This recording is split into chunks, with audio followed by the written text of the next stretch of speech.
ಎಸಿನೋ big five ನ್ಯೂಸ್ನಲ್ಲಿ ಎರಡನೇ top ಸ್ಟೋರಿಯನ್ನ ನೋಡ್ತಾ ಹೋಗೋಣ. ಸಿದ್ದು ದಾಖಲೆ ಬರೆದ ದಿನವೇ ಡಿಕೆಶಿ ಟೀಮ್ ಆಟ ಶುರು ಮಾಡ್ಕೊಂಡ್ರ ಅನ್ನೋ ಪ್ರಶ್ನೆ. ದೇವರಾಜ್ ಅರಸು ರೆಕಾರ್ಡ್ ಬ್ರೇಕ್ ಮಾಡಿರೋ ಸಿದ್ದರಾಮಯ್ಯ. ಸೊ ಈ ಸಂದರ್ಭದಲ್ಲಿ ಡಿಕೆ ಶಿವಕುಮಾರ್ ಅವರ ಬಳಗದವರೆಗೆ ಒಂದು ಟೆನ್ಷನ್ ಇದ್ದೇ ಇರುತ್ತೆ. ಯಾವಾಗಪ್ಪ ನಮ್ಮ ಡಿಕೆ ಸಾಹೇಬ್ರನ್ನ ಮುಖ್ಯಮಂತ್ರಿಯಾಗಿ ನಾವು ನೋಡೋದು ಅಂತ ಹೇಳಿ. ಸೊ ಇವತ್ತೇ ಅಧಿಕಾರಕ್ಕಾಗಿ ಅಸಲಿ ಗೇಮ್ ಶುರು ಮಾಡಿದ್ದಾರೆ ಅನ್ನೋದು ಗೊತ್ತಾಗ್ತಾ ಇರುವಂತಹ ಸಂಗತಿ. ಡಿಕೆ ಶಿವಕುಮಾರ್ ಪರ ಲಾಬಿ ಮಾಡೋದಕ್ಕೆ ತೆರಳಿದ್ರ ಚಲುವರಾಯಸ್ವಾಮಿ. ದೆಹಲಿಯಲ್ಲಿ ಠಿಕಾಣಿ ಹಾಕಿರುವ ಸಚಿವ ಚಲುವರಾಯಸ್ವಾಮಿ ಅವರು ಇತ್ತ ಅರಸು ರೆಕಾರ್ಡ್ ಬ್ರೇಕ್ ಮಾಡಿದ ಸಂಭ್ರಮದಲ್ಲಿ ಸಿದ್ದರಾಮಯ್ಯನವರಿದ್ದಾರೆ, ಅವರ ತಂಡದವರಿದ್ದಾರೆ. ಹೈಕಮಾಂಡ್ ನನ್ನ ಜೊತೆ ಇದೆ ಎಂಬ ವಿಶ್ವಾಸದಲ್ಲಿ ಸಿಎಂ ಇದ್ದಾರೆ. ಅವಧಿ ಪೂರ್ಣ ಮಾಡುವ ಭರವಸೆಯನ್ನ ವ್ಯಕ್ತಪಡಿಸಿದ್ದಾರೆ ಸಿಎಂ ಸಿದ್ದರಾಮಯ್ಯ.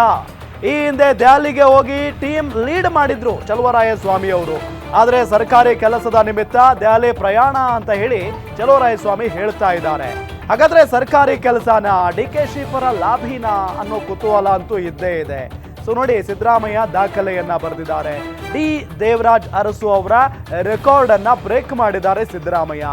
ಆ ಖುಷಿಯಲ್ಲಿ ಸಿದ್ದರಾಮಯ್ಯನವರು ಮತ್ತು ಅವರ ಬಳಗದ ನಾಯಕರಿದ್ದಾರೆ. ಜೊತೆಗೆ ನಾವು ಒಂದಿಷ್ಟು ನಾಯಕರ ಹೇಳಿಕೆಗಳನ್ನು ಕೂಡ ಗಮನಿಸಿದ್ವಿ. ಬಹಳ ಪ್ರಮುಖವಾಗಿ KN ರಾಜಣ್ಣ ಅವರು, ಕಾಂಗ್ರೆಸ್ ಅಂದ್ರೆ ಅದು ಸಿದ್ದರಾಮಯ್ಯ, ಕಾಂಗ್ರೆಸ್ನಲ್ಲಿ ಸಿದ್ದರಾಮಯ್ಯ ಇಲ್ಲ ಅಂತ ಅಂದ್ರೆ ರಾಜ್ಯ ಕಾಂಗ್ರೆಸ್ ಏನೇನು ಇಲ್ಲ ಅನ್ನೋ ನಿಟ್ಟಿನಲ್ಲಿ KN ರಾಜಣ್ಣ ಇವತ್ತೇ ಹೇಳಿಕೆಯನ್ನ ಕೊಟ್ಟಿದ್ದಾರೆ. ಇದೆಲ್ಲದರ ನಡುವೆ ಈಗ ಹೆಂಗಾಗ್ಬಿಟ್ಟಿದೆ, ಹೆಂಗೋ ಅರಸು ಅವರ ದಾಖಲೆಯನ್ನ ಮುರಿದಿದ್ದಾರೆ. ಹೈಕಮಾಂಡ್ ನಾಯಕರು ಕೂಡ ಸಿದ್ದರಾಮಯ್ಯನವರ ಪರವಾಗೇ ಇದ್ದಾರೆ. ಸೊ ಈ ಸಂದರ್ಭದಲ್ಲಿ ನಾವು ಹೈಕಮಾಂಡ್ ಮುಂದೆ ಹೋಗಿ ನಿಲ್ಲಲಿಲ್ಲ ಅಂತ ಅಂದ್ರೆ ಎಲ್ಲ ಒಂದ್ ಕಡೆ ಅವಕಾಶ ಕೈ ತಪ್ಪಿ ಹೋಗುವ ಸಾಧ್ಯತೆಯೂ ಕೂಡ ಇರುತ್ತೆ ಅಂತ ಹೇಳಿ ಚಲುವರಾಯಸ್ವಾಮಿ ಅವರೇನಾದ್ರೂ ದೆಹಲಿಗೆ ಹೋದ್ರಾ?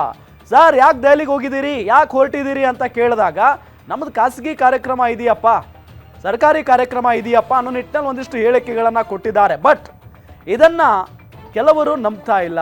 ಯಾಕೆ ಅಂತ ಹೇಳಿದ್ರೆ ಈ ಸಂದರ್ಭ ಇದೆಯಲ್ಲ, ಅದರಲ್ಲೂ ಸಂಕ್ರಾಂತಿ ಅಂತ ಬಂದಾಗ ಒಂದು ದೊಡ್ಡ ಕ್ರಾಂತಿ ಆಗುತ್ತೆ, ನೋಡ್ತಾ ಇರಿ ಅನ್ನೋ ನಿಟ್ಟಿನಲ್ಲಿ ಅವರ ಬೆಂಬಲಿಗ ನಾಯಕರು ಹೇಳ್ತಾನೆ ಬಂದಿದ್ದಾರೆ. ಡಿಕೆ ಶಿವಕುಮಾರ್ ಅವರ ಬೆಂಬಲಿಗ ನಾಯಕರು, ಅದರಲ್ಲೂ ಬಸವರಾಜ್ ಶಿವಗಂಗಾ ಅಂತೂ ಯಾವಾಗಲೂ ಹೇಳ್ತಾನೆ ಇರ್ತಾರೆ, ಕಾಯಿರಿ, ಸ್ವಲ್ಪ ದಿನ ಕಾಯಿರಿ, ಅದರಲ್ಲೂ ಸಂಕ್ರಾಂತಿ ಬರಲಿ, ಕಾದ್ ನೋಡಿ, ಬೇಕಾದ್ರೆ ಒಂದು ಒಳ್ಳೆಯ ದಿನಗಳು ಬರ್ತವೆ, ನಮಗೂ ಕೂಡ ಟೈಮ್ ಬರುತ್ತೆ ಅನ್ನೋ ನಿಟ್ಟಿನಲ್ಲಿ ಹೇಳಿಕೆಯನ್ನ ಕೊಟ್ಟಿದ್ರು.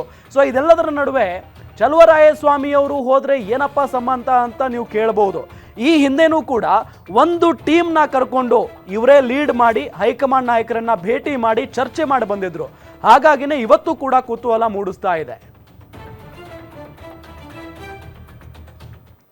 ಇದೇ ವಿಚಾರಕ್ಕೆ ಸಂಬಂಧಪಟ್ಟಂತೆ ಡೀಟೇಲ್ಸ್ ಕೊಡ್ತಾರೆ ನಮ್ಮ political bureau head Maruti Pavagada. News desk ಇಂದ ನೇರ ಸಂಪರ್ಕದಲ್ಲಿ ಜಾಯ್ನ್ ಆಗಿದ್ದಾರೆ. ಮಾರುತಿ ಪಾವಗಡ, ಒಂದು ಕಡೆ ದೇವರಾಜ್ ಅರಸು ಅವರ ದಾಖಲೆ ಮುರಿಯುವ ಖುಷಿಯಲ್ಲಿ ಸಿದ್ದರಾಮಯ್ಯನವರಿದ್ದಾರೆ, ಅವರ ತಂಡ ಇದೆ. ಮತ್ತೊಂದು ಕಡೆ ಎಷ್ಟು ಟೆನ್ಷನ್ ನಲ್ಲಿ ಇರಬಹುದು ಡಿಕೆ ಶಿವಕುಮಾರ್ ಮತ್ತು ಅವರ ಬಳಗದವರು? ಸಿದ್ದರಾಮಯ್ಯ ಅವರು ಇವತ್ತಿಗೆ ಮಾಜಿ ಮುಖ್ಯಮಂತ್ರಿ ದಿವಂಗತ ದೇವರಾಜ್ ಅರಸು ಅವರ ರೆಕಾರ್ಡನ್ನು ಬ್ರೇಕ್ ಮಾಡಿ ಅತಿ ಹೆಚ್ಚು ದಿನಗಳ ಕಾಲ ರಾಜ್ಯವನ್ನು ಆಳದಂತಹ ಒಂದು ರೆಕಾರ್ಡನ್ನು ಕ್ರಿಯೇಟ್ ಮಾಡಿದ್ದಾರೆ. ಮತ್ತು ಈ ಖುಷಿಯಲ್ಲಿ ಸಿದ್ದರಾಮಯ್ಯ ಅವರಿದ್ದರೆ, ಮತ್ತೊಂದು ಕಡೆ ಡಿ ಕೆ ಶಿವಕುಮಾರ್ ಸೇರಿದಂತೆ ಡಿ.ಕೆ. ಸುರೇಶ್ ಸೇರಿದಂತೆ ಅವರ ಪಟಾಲಂ ಆ ಸ್ಥಾನವನ್ನು ಯಾವ ರೀತಿಯಾಗಿ ಗಿಟ್ಟಿಸ್ಕೊಳ್ಬೇಕು ಅನ್ನುವಂಥ ಒಂದು ಲೆಕ್ಕಾಚಾರವನ್ನು ಹಿಂದಿಂದಲೂ ಕೂಡ ಮಾಡ್ತಲೇ ಬಂದಿದೆ. ಅದರಲ್ಲೂ ಜನವರಿ 6ನೇ ತಾರೀಕು ಆದ ಬಳಿಕ ಮಹತ್ತರ ಬದಲಾವಣೆಗಳು ಆಗ್ಬೋದು, ಆ ಸ್ಥಾನ ನಮಗೆ ಸಿಗಬಹುದು ಅನ್ನುವಂಥ ಒಂದು ಲೆಕ್ಕಾಚಾರದಲ್ಲಿ ಡಿ.ಕೆ. ಶಿವಕುಮಾರ್ ಅವರ ಬಣ ಇದ್ದಿದ್ದು ನಿಜ. ಆದರೆ ಸದ್ಯದ ವಾತಾವರಣ, ಸದ್ಯದ ರಾಜಕೀಯ ಸನ್ನಿವೇಶಗಳನ್ನು ನೋಡ್ತಾ ಇದ್ದರೆ ಕಾಂಗ್ರೆಸ್ ಹೈಕಮಾಂಡ್ ಸ್ಪಷ್ಟವಾದಂಥ ಒಂದು ನಿರ್ಧಾರವನ್ನು ತೆಗೆದುಕೊಳ್ಳುವಂಥ ಒಂದು ಮನಸ್ಸಿನಲ್ಲಿ ಇಲ್ಲ ಅನ್ನುವಂಥದ್ದು ಪದೇ ಪದೇ ಗೋಚರ ಆಗ್ತಾ ಇದೆ. ಹೀಗಾಗಿ ಇವತ್ತು ಮತ್ತೊಮ್ಮೆ ಮುಖ್ಯಮಂತ್ರಿ ಸಿದ್ದರಾಮಯ್ಯ ಅವರು ಪುನರುಚ್ಚಾರವನ್ನು ಮಾಡಿದ್ದಾರೆ. ರೆಕಾರ್ಡ್ ದೇವರಾಜ್ ಅರಸು ಅವರ ರೆಕಾರ್ಡನ್ನು ನಾನು ಮುರಿದಿದ್ದೀನಿ, ಆದರೆ ಈ ಅವಧಿ ಕಂಪ್ಲೀಟ್ ಮಾಡುವಂತಹ ಒಂದು ಆಸೆನೂ ಕೂಡ ವ್ಯಕ್ತಪಡಿಸಿರುವಂಥದ್ದು. ಆಗಂದ ಮಾತ್ರಕ್ಕೆ ಅಷ್ಟು ಸುಲಭವಾಗಿ ಸಿದ್ದರಾಮಯ್ಯ ಅವರಿಗೆ ಈ ಅವಧಿ ಕಂಪ್ಲೀಟ್ ಮಾಡೋದಕ್ಕೆ ಡಿ.ಕೆ.ಶಿ ಆಗಿರ್ಬೋದು, ಹಲವು ಕಾಂಗ್ರೆಸ್ನ ನಾಯಕರುಗಳು ತಯಾರಿಲ್ಲ. ಯಾಕಂತ ಹೇಳಿದ್ರೆ ನಾವು ಕೂಡ ಆಗಬೇಕು ಅನ್ನುವಂಥ ಒಂದು ಆಸೆಯನ್ನು ಸದಾ ವ್ಯಕ್ತಪಡಿಸ್ತಾ ಇದ್ದಾರೆ. ಅದರಲ್ಲೂ ಡಿ.ಕೆ. ಶಿವಕುಮಾರ್ ಅವರು ಈ ಅವಧಿಯಲ್ಲೇ ಮುಖ್ಯಮಂತ್ರಿ ಆಗಬೇಕು ಅನ್ನುವಂಥ ಒಂದು ಸರ್ಕಸನ್ನು ಮಾಡ್ತಾ ಇದ್ದಾರೆ.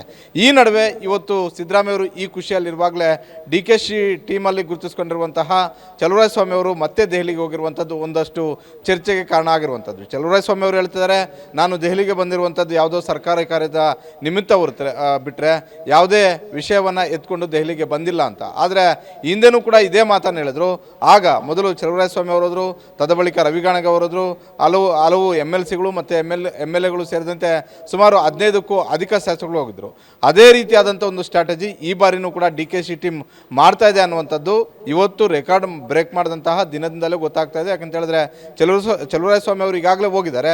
ಜೊತೆಗೆ ಇದೇ ವಾರದಲ್ಲಿ ಇನ್ನಷ್ಟು ಶಾಸಕರು ಹಾಗೂ DCM DK ಶಿವಕುಮಾರ್ ಅವರು ಕೂಡ ಹೋಗೋದಕ್ಕೆ ನಿರ್ಧಾರ ಮಾಡಿರುವಂಥದ್ದು.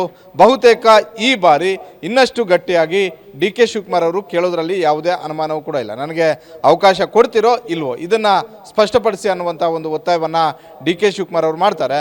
ಹೀಗಾಗಿ ಅರಸು ಅವರ ರೆಕಾರ್ಡ್ ಬ್ರೇಕ್ ಮಾಡಿರುವಂತಹ ಖುಷಿಯಲ್ಲಿರುವಂತಹ CM ಸಿದ್ದರಾಮಯ್ಯ ಅವರಿಗೆ ಸಹಜವಾಗಿ ದೆಹಲಿಯ ಒಂದು ಟೆನ್ಷನ್ನು ಕೂಡ ಆರಂಭ ಆಗಿದೆ ಅಂತಲೇ ಹೇಳ್ಬೋದು. ಥ್ಯಾಂಕ್ ಯು ಮಾರುತಿ ತಮ್ಮೆಲ್ಲ ಮಾಹಿತಿಗಾಗಿ.